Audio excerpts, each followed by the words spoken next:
ഇന്ത്യാവിഷത്ത് പോയി ഷൂട്ട് ചെയ്ത ക്യാമറ കാണുന്നത് പ്രതിഭ അങ്ങനെയാണ്. ഫ്രണ്ടിലൊന്നുമല്ല പ്രതിഭ ഒന്ന് കൈ നോക്കണം. പ്രതിഭ എല്ലാവർക്കും ഒന്ന് കാണാം. അതാണ് ഓക്കെ. നമസ്കാരം ചേട്ടാ. ഈ പ്രണവനോടൊരു ചോദ്യം വരുന്നുണ്ടായിരുന്നു.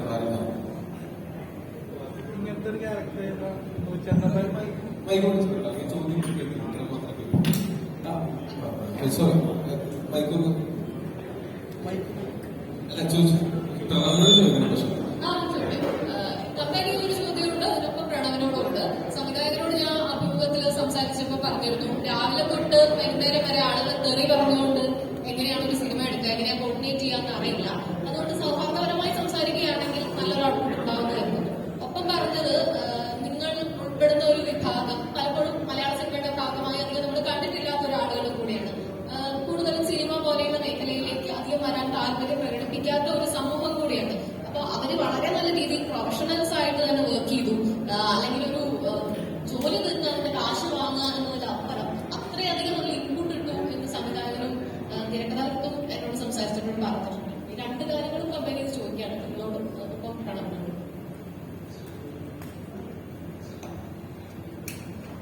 ആക്ച്വലി ഇത് അനുരാധന മറുപടി പറയുന്നത് അത് തന്നെയായിരിക്കും ബെസ്റ്റ്.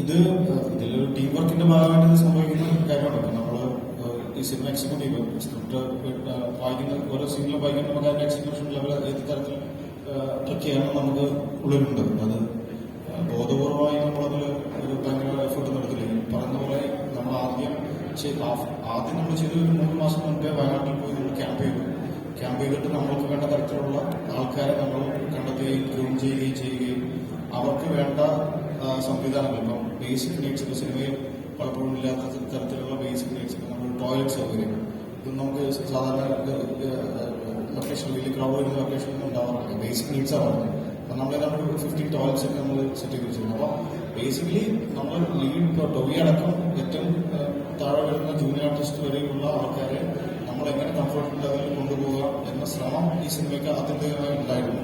അത് എന്റെ മാത്രമല്ല, നമ്മുടെ പ്രൊഡക്ഷൻ ഹൗസിനായിരുന്നു അതിൽ പൂർണ്ണമായും തീരുമാനം ഉണ്ടായിരുന്നത്. ഇപ്പം ഇതിന്റെ പ്രൊഡക്ഷൻ കൺട്രോളർ പ്രതാപേട്ടൻ, സക്കീർ ഖാൻ, അങ്ങനെ അരുൺ, പ്രണവ്, അങ്ങനെ ഒരുപാട് പേര് ഇതിന്റെ ഭാഗമായിട്ട് വർക്ക് ചെയ്തത് നമ്മൾക്കൊപ്പം.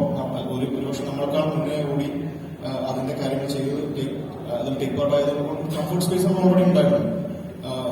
അത് മാത്രമല്ല, നമ്മൾ ഈ ഡിസ്കംഫർട്ട് ആക്കിയിട്ട് കാര്യമില്ല. ബേസിക്കലി ഒരു സ്ക്രീനിൽ വരുന്ന സാധനം ഇൻപുട്ട് ഭയങ്കര ഇമ്പോർട്ടൻ്റ് ആണ് സിനിമയിൽ. തിയേറ്ററിൽ അതാണ് ഉണ്ടാവുക. അപ്പം കംഫർട്ടബിൾ ആയിട്ടുള്ള സ്പേസ് ആർട്ടിൽ ഉണ്ടാക്കിയെടുക്കുക എന്നുള്ള വലിയ ഇമ്പോർട്ടൻ്റ് ആയിട്ടുള്ള കാര്യം. നമ്മൾ ചിലപ്പോൾ ശരിക്കും നമ്മൾ സ്ട്രെസ്സിന്റെ പടുകുഴിയിലായിരിക്കും സംവിധായകൻ ചിലപ്പോൾ ഉണ്ടാവുക. എന്നാൽ പോലും അത് നമ്മൾ റിഫ്ലക്ട് ചെയ്യാതിരിക്കുക. നമ്മൾ ഈ മറ്റ് സംവിധായകരോട് വർക്ക് ചെയ്യുമ്പോൾ നേരത്തെ ഞാൻ പറഞ്ഞ പോലെ എങ്ങനെ നല്ലതുണ്ടാക്കാം, എങ്ങനെ ചീത്തയായിട്ടുണ്ടാക്കാം എന്ന പഠനത്തിന്റെ ഭാഗമായിട്ട് ചിലപ്പോൾ ഉള്ളിലുള്ളതായിരിക്കും. നമ്മൾ വെറുതെ കിടന്ന് ബഹളമിക്കുകയോ വെറുതെ കിടന്ന് ഷോ ചെയ്യുകയോ ചെയ്താൽ അത് ആ സിനിമയുടെ ആ സമയത്ത് ഔട്ട്പുട്ടിനത് ബാധിക്കുകയും ആ ഒരു ദിവസം ഷൂട്ട് ചെയ്യുന്ന ചിലപ്പോൾ 5 ദിവസം ഷൂട്ട് ചെയ്താലും തീരില്ല. ഇപ്പൊ എനിക്ക് ഈ